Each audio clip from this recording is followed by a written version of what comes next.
बुध, लगता है बहुत गहरा षड्यंत्र रचा गया है। शव को देख के अनुमानित होता है कि सबसे पहले इसकी हत्या की गई थी और फिर उसे यहां लाके गाड़ा गया है। परंतु ये षड्यंत्र किसके विरुद्ध रचा जा रहा है? आप करुणा निधान है बुध, परंतु इस संसार में ऐसे विषैले सर्प भी हैं जो करुणा का प्रत्युत्तर अपने विष पर डंक से देते हैं। हो ना हो, ये सारा कृत्य आपको कलंकित करने के लिए रचा गया है। ये वही स्त्री है बुध जिसने मगध की भरी सभा में आप पर लांछन लगाने का पाप किया था। जितना बड़ा पाप ना किया उससे बड़ा दंड भोगा है इसने। मैं इस स्त्री के हत्यारे को खोजकर आपके चरणों में ला फेंकूंगा।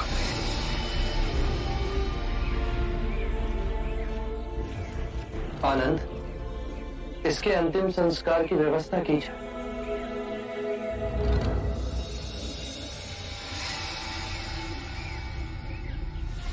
पंडित दोमुख,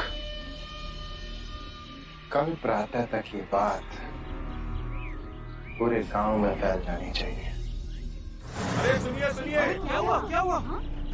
बुद्ध की कुटिया के पीछे एक स्त्री का शव मिला है। अरे हाँ बिल्कुल, हमने सुना है कि उसे गला घोट के मार दिया गया है। बिल्कुल। हाँ क्या ये सत्य है? अरे हाँ, हाँ, बिल्कुल सत्य है। वाह वाह वाह, आ गए मुंह उठा के। हाँ, कैसे भोले बन के खड़े हैं जैसे कुछ हुआ ही ना हो। हाँ हाँ, देखो कैसे मुंह उठा के आ तुम्हें क्या गए। लगता है हमारा पाप छूट जाएगा? ये ढोंगी है और बिल्कुल भी लज्जा नहीं है। चले जाओ यहाँ से, चले जाओ, चले जाओ, जाओ। यहाँ पर ओम भगवते भिक्षांदेहि।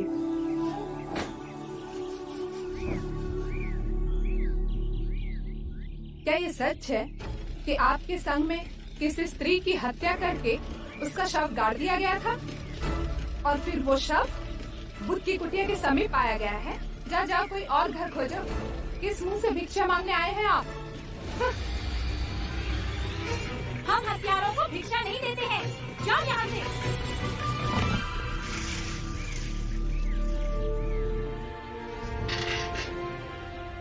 बहुत प्यासे लग रहे हैं, जल लीजिए। लोग तो कुछ भी बात बनाए, हमें बुद्ध पे विश्वास है। रुको, एक बूंद जल न देना इन पाखंडियों को। इस गांव से तुम्हारा दाना पानी उठ गया है। चलो।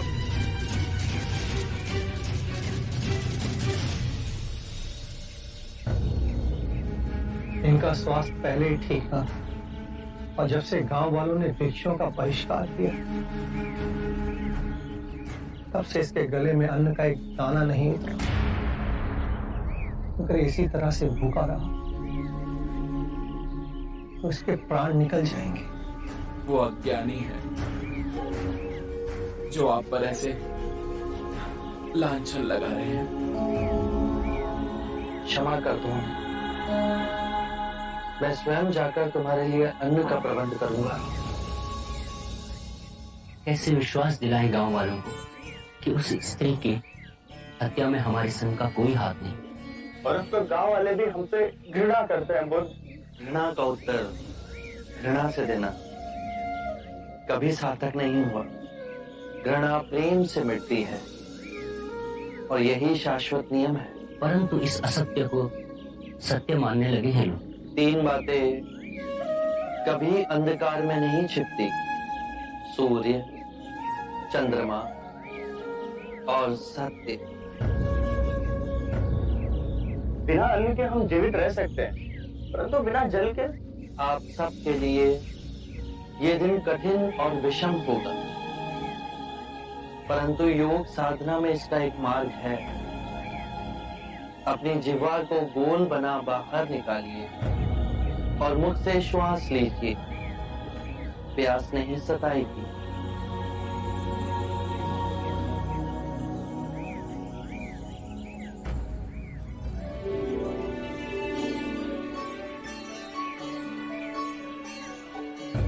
ये फलों की टोकरियां कहां से आई? कदाचित हमारे संघ की परिस्थिति की जानकारी पूरे प्रदेश में फैल गई। क्षमा करना हमें बुद्ध, पहले पता ना था। मार्ग में जो बन पाया ले आए। जिसे बुरा कहते हैं, अगर उसके 10 हाथ हैं, तो जो अच्छा है उसके 100 हाथ हैं। इसे ले जाइए।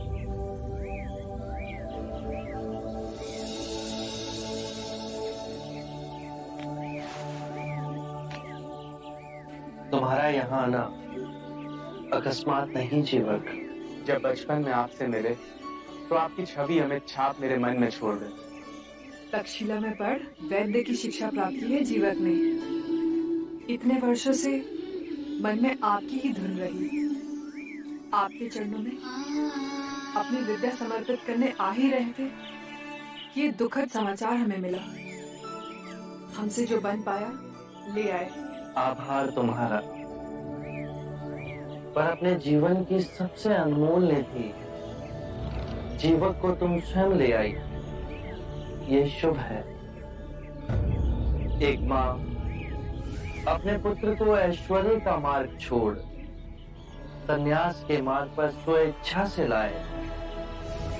ये बहुत सराहनीय है आम्रपाली। किसी अदृश्य डोर ने आपको हमसे बांधा है प्रभु। जीवक की परम इच्छा थी कि अपने आयुर्वेद के ज्ञान को संघ की सेवा में लगाएगा। चिकित्सा की यहाँ अधिक आवश्यकता होगी यदि आप इसे स्वीकारें।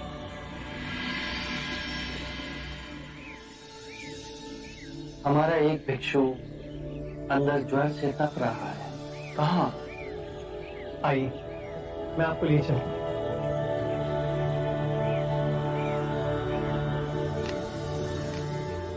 आम्रपाली, भिक्षुओं के लिए अन्न जल का प्रबंध कर। तुमने महान कृत्य किया है, परंतु संघ को एक वैद्य देकर संकट के समय तुमने हमारी सहायता की है आम्रपाली।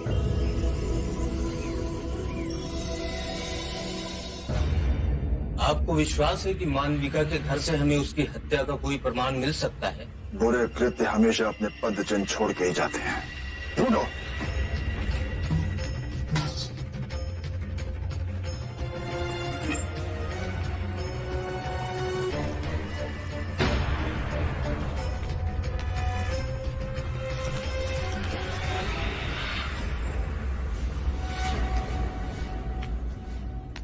इतना कीमती हार और इस झोपड़ी में?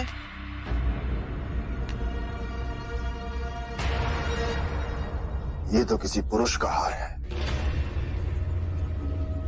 राजघराने के चिन्ह भी इंगित हैं। शाक्य राज परिवार का चिन्ह।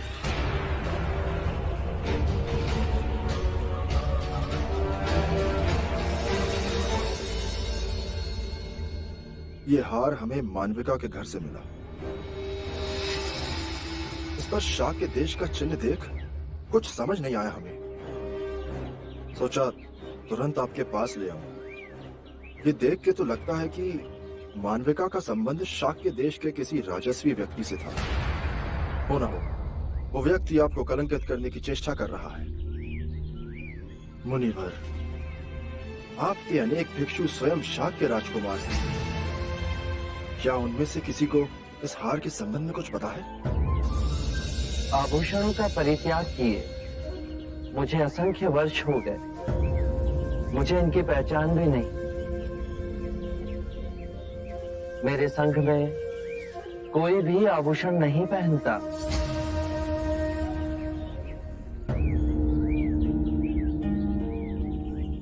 एक बात और मुनिवर, हमने मानविका के आसपास रहने वाले लोगों से भी पूछताछ की। एक ने बताया कि लगभग 1 वर्ष पूर्व एक राजस्वी व्यक्ति मानविका के साथ रात्रि में उसके घर गया था।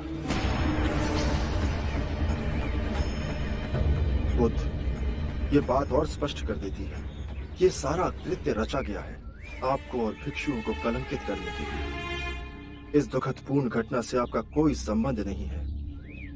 ये सुनकर महाराज प्रसन्नजीत अत्यंत ही प्रसन्न होंगे।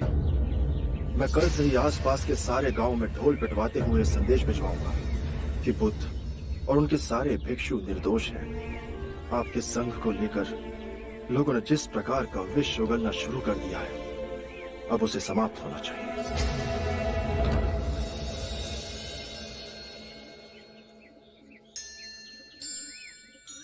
बुद्ध, यदि आपकी कृपा मुझ पर बनी रहे तो मैं उस दोषी को पकड़कर आपके चरणों में ला फेंकूंगा।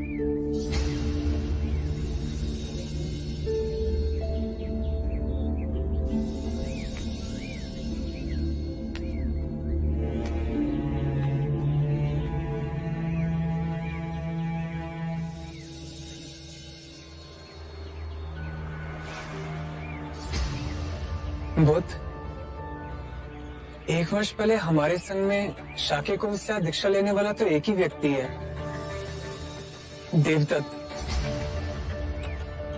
मुझे लगता है कि इस कृत्य के पीछे देवदत्त का ही हाथ है।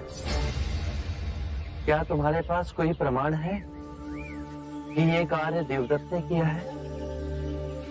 नहीं। तो फिर देवदत्त पर संशय मत करो। सत्य कभी छुपाया नहीं जा सकता। और यदि यह घटनाक्रम देवदत्त के द्वारा घटित हुआ है तो सबसे अधिक मुक्ति की आवश्यकता देवदत्त को है। और यदि देवदत्त अपराधी है तो उसका अंतर्मन उसे कठोर दंड देगा और वो इस पीड़ा से बचना चाहेगा। जिस प्रकार अंगुलीमाल का रूपांतरण अहिंसक में हुआ, उसी प्रकार देवदत्त का भी होगा। मनुष्य केवल अपनी अंतरात्मा को जगाने से बदलेगा।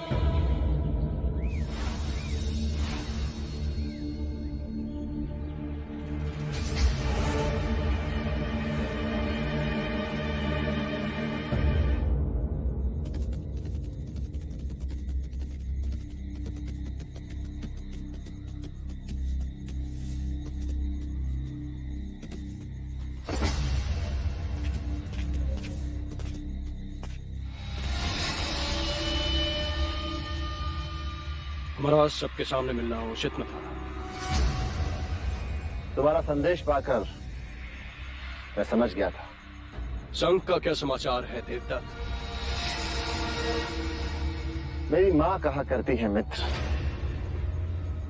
कि ये सिद्धार्थ प्रबल भाग्य लेके पैदा हुआ है। मालविका का उपयोग करके मैंने संघ में आग तो लगाई, लेकिन लगता है कि ये आग मुझे ही जला के भस्म कर देगी।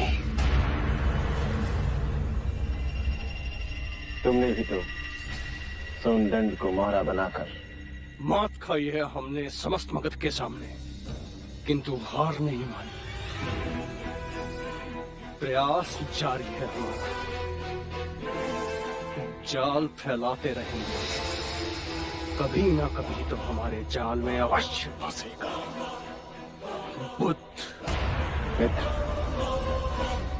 क्या तुम मुझे अपने कुछ विश्वसनीय लोग दे सकते हो जो वेश बदलकर भिक्षुक बन संघ में शामिल हो सके? और मुझे एक वन भी चाहिए भेंट में, जहां पे केवल मैं और भिक्षु जा सके। हम तुम्हें दोनों दे सकते हैं देवदत्त, किंतु तुम करना क्या चाहते हो? बुद्ध बड़ी शांति में स्थिर है ना?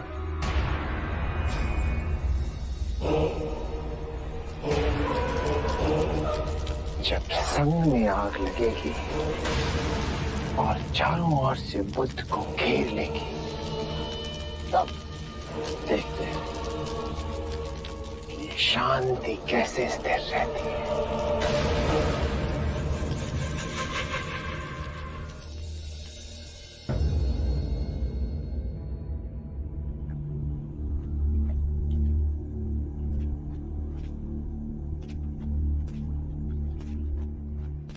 विचलित ना हो महाराज, बुद्ध अवश्य आएंगे।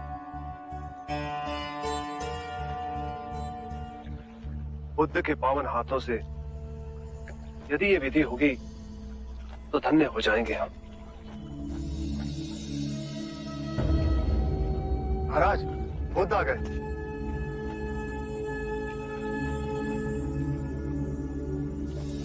प्रणाम। एक विनती है आपसे। कहिए राजन। पिछले कई दिनों से मेरे स्वप्न में मेरे पिताश्री आ रहे हैं। मैंने ब्राह्मणों से भी इसका अर्थ पूछा तो उनका कहना था कि तुम्हारे पिताश्री को शांति नहीं मिली, उनके लिए पूजा करनी हो, यज्ञ संपन्न करना होगा। आप तो परम ज्ञान का स्वरूप है, तो विनती है आपसे कि पूजा विधि आप ही के हाथों से हो, जो मेरे पिताश्री तक पहुंचे, उन्हें मुक्ति मिले, जीवन मरण के इस चक्र से वो मोक्ष पाले। अवश्य राजन। आप मिट्टी के 2 घड़े मंगवाइए, एक में घी भरवाइए और एक घड़े में कंकड़ पत्थर भरवाइए, और उन दोनों घड़ों के मुंह कपड़े से बंधवा दीजिए और उन्हें लेकर नदी के तट पर आइए। मैं वहीं आपकी प्रतीक्षा करूंगा। मैं भी इसका प्रबंध करता हूं महाराज।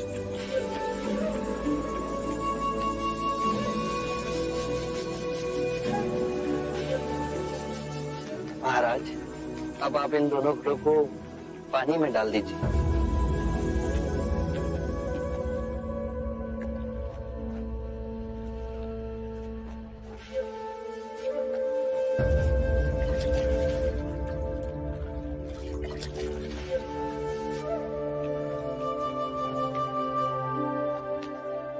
महाराज, अब इन दोनों घड़ों को आप तोड़ दीजिए।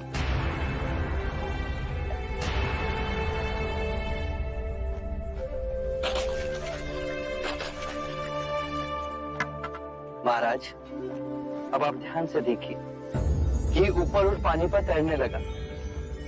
अब बताइए, मेरे या किसी और के पूजा पाठ करने से क्या ये घी नीचे बैठ सकता है? असंभव। ये तो घी का स्वभाव ही नहीं। सत्य कहा आपने। उसी प्रकार किसी भी पूजा पाठ, विधि विधान, कर्म कांड के द्वारा पानी के अंदर डूबे हुए कंकड़ पत्थर क्या ऊपर आ तैर सकते हैं? नहीं बुद्ध, ये तो प्रकृति के नियम के विरुद्ध है। तो हम प्रकृति से भिन्न कैसे हुए? हम भी तो प्रकृति का ही रूप है। सत्य कहा बुद्ध। एक सत्य यह भी है राजन, यदि हमारे पूर्वजों ने अपने जीवन काल में कंकड़ पत्थर बोए, दुष्कर्म किए, तो वो स्वाभाविक ही कंकड़ पत्थर की तरह नीचे बैठ जाएंगे। और यदि उन्होंने अपने जीवन काल में सत्कर्म किए, तो स्वाभाविक ही घी की तरह ऊपर आ तैरने लगेंगे। जो बोएंगे वही काटेंगे। परंतु इस शरीर रूपी जीवन काल में ही नहीं, अपितु इस शरीर रूपी जीवन काल के पश्चात वाली यात्रा में भी हम जैसे कर्म करेंगे वैसा ही फल मिलेगा।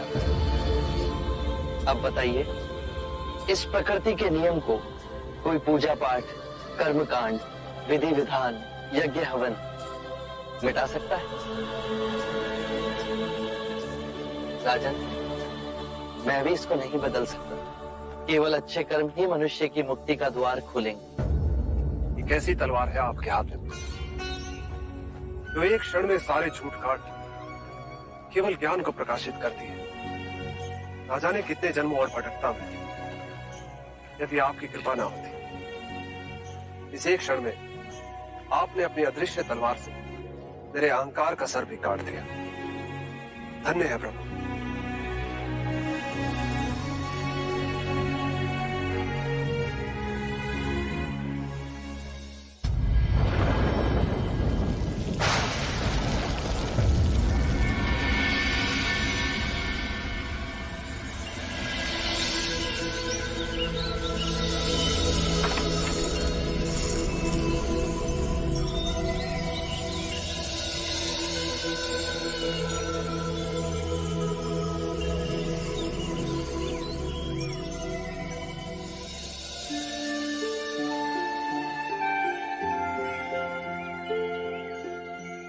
बुद्ध को हमने प्यार से तथागत का नाम दिया। 72 वर्ष की आयु हो गई है, पर क्षिप्त आत्माओं को ज्ञान का जल पिलाने वे हर दिवस आते हैं।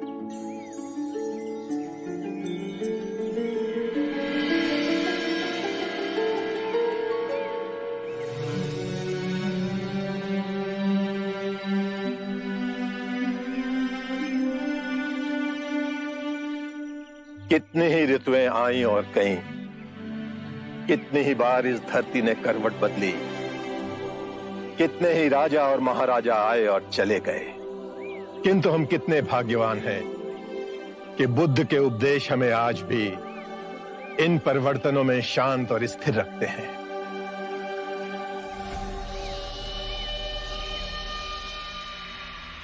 जिस बात पे आप इतना गर्व कर रहे हैं, उस बात ने मेरी चिंता को और तीव्र कर दिया है महाकश्यप जी।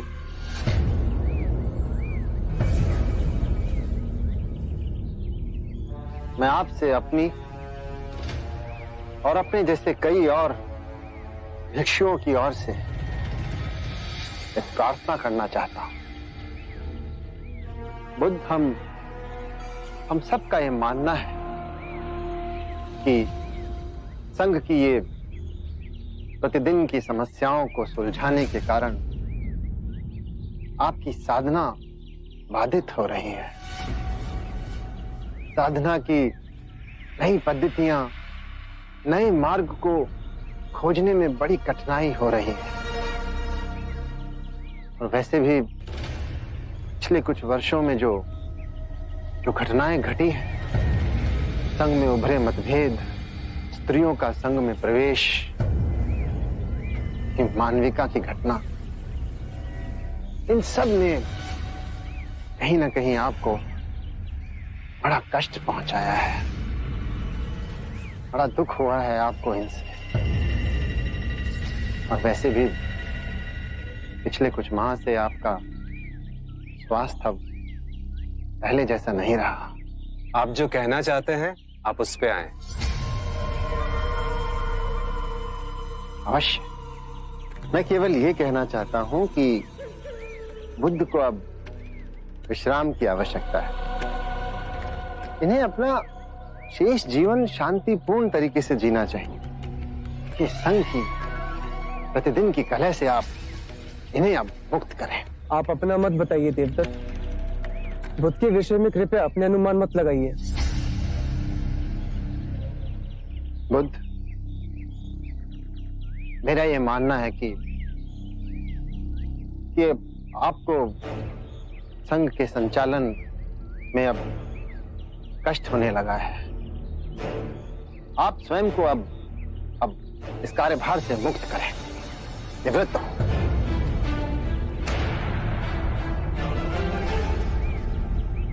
संघ के संचालन की बागडोर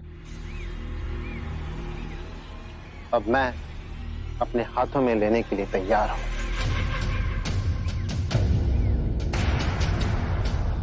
सभी भिक्षुओं के नेतृत्व का बेड़ा मैं उठा लूंगा, आप निश्चिंत रहिए। हमारे लिए विचार ही असहनीय है कि बुद्ध के अलावा संघ का कोई और चालक हो।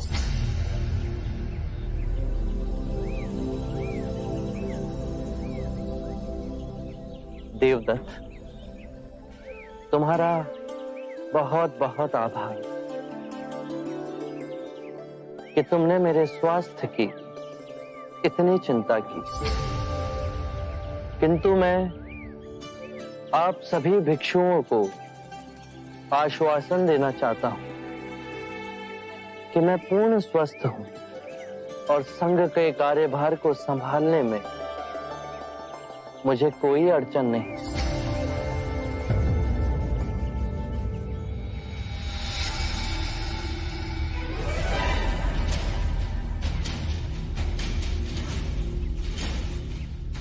देखिए आप बुद्ध, और केवल यही नहीं, इनके अलावा और भी बहुत से भिक्षु हैं बुद्ध, जो मेरी बात से सहमत हैं।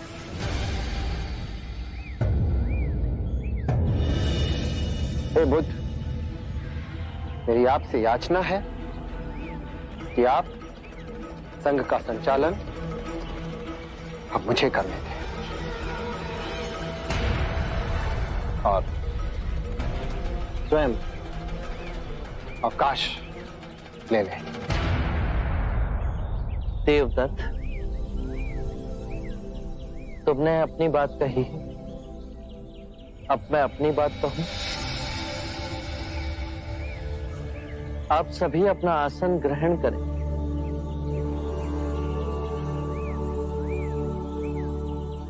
देवदत्त मुझे अति तीव्रता से अवकाश दिलाने पर तुले, परंतु यदि कभी ऐसा अवसर आया कि मुझे संघ का कार्यभार किसी और को सौंपना पड़े,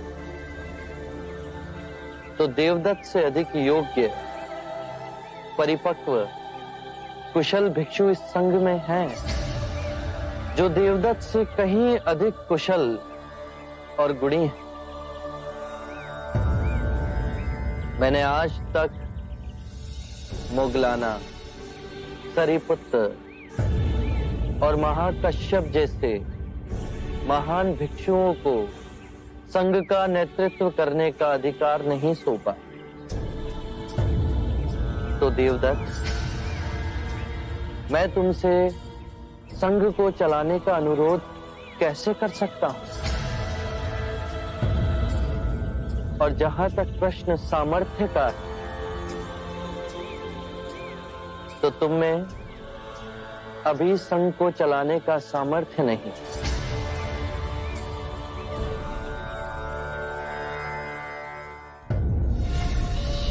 देवदत्त जी, दिल छोटा मत कीजिए। संघ की बागडोर इतनी आसानी से हाथ में नहीं आएगी। अंत में निकला तो वही ना।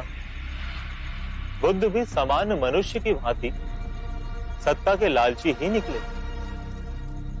अपना आसन किसी दूसरे को देने में संकोच कर रहे हैं। ये बुद्ध जब सिद्धार्थ थे ना, तब भी इनकी मनोवृत्ति बिल्कुल ऐसी ही थी। सच में?